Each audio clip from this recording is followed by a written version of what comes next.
യോഹന്നാൻ 8:29. എന്നെ അയച്ചവൻ എന്നോടുകൂടെയുണ്ട്. ഞാൻ എല്ലായ്പ്പോഴും അവന് പ്രസാദമുള്ളത് ചെയ്യുന്നതുകൊണ്ട് അവൻ എന്നെ ഏകനായി വിട്ടിട്ടില്ല എന്ന് പറഞ്ഞു. യേശു നമുക്ക് കാണിച്ചു തന്ന മാതൃക,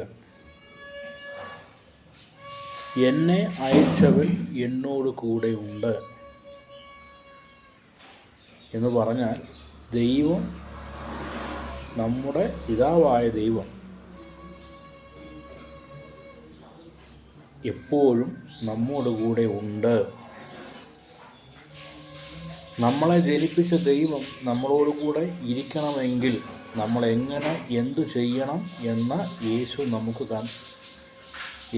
നമുക്ക് കാണിച്ചു തന്ന മാതൃകയാണ്. എന്നെ അയച്ചവൻ എന്നോടുകൂടെയുണ്ട്. ഞാൻ എല്ലായ്പ്പോഴും അവന് പ്രസാദമുള്ളത് ചെയ്യുന്നത് കൊണ്ട് അവൻ എന്നെ ഏകനായി വിട്ടിട്ടില്ല. അപ്പം നമ്മളെ ജനിപ്പിച്ച ദൈവം നമ്മളോട് കൂടെയുണ്ട് എന്നുള്ള ബോധ്യം നമുക്കുണ്ടാകുമ്പോൾ ആ ദൈവത്തിന് പ്രസാദമുള്ള കാര്യങ്ങൾ നമ്മൾ ചെയ്യും. ഞാൻ എല്ലായ്പ്പോഴും അവന് പ്രസാദമുള്ളത് ചെയ്യുന്നത് കൊണ്ട്, ഒന്ന്, പിതാവായ ദൈവം നമ്മളോട് കൂടെയുണ്ട്. ആ ബോധ്യമുള്ള മനുഷ്യൻ ചെയ്യുന്നതാണ് ദൈവത്തിന് പ്രസാദമുള്ള കാര്യങ്ങൾ. രണ്ട്,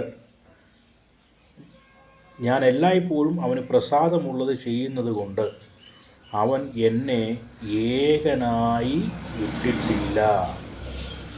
ഒന്ന്, പിതാവായ ദൈവം നമ്മളോടുകൂടെ ഉണ്ട്.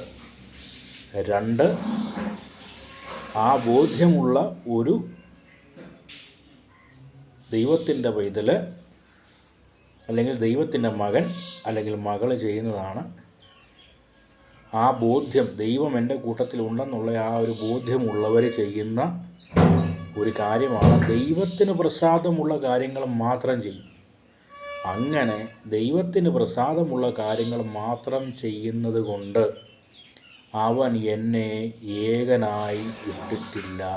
ഏകാന്തതയില്ല. ദൈവം കൂടെയുള്ള മനുഷ്യനും ആ ബോധ്യമുള്ള മനുഷ്യൻ തനിക്ക് പ്രസാദമുള്ള കാര്യങ്ങൾ ചെയ്യുമ്പോഴും ദൈവം ഒരിക്കലും നമ്മളെ എന്ത് ചെയ്യത്തില്ല, ഏകനായി വിടത്തില്ല. There is no loneliness in a Christian life.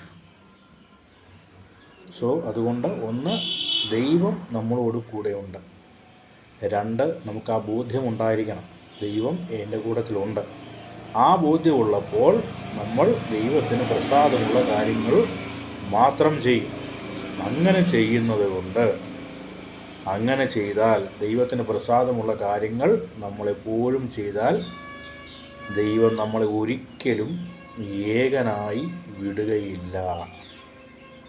ഇങ്ങനെ സംസാരിച്ചു കൊണ്ടിരിക്കുമ്പോൾ പലരും അവനിൽ വിശ്വസിച്ചു. അപ്പം ഈ ബോധ്യം നമുക്കും, നമ്മുടെ ബോധ്യം നമ്മൾ മറ്റുള്ളവരോട് സംസാരിക്കുമ്പോൾ അനേകർ ഈ ദൈവത്തിൽ വിശ്വസിക്കും. God bless you.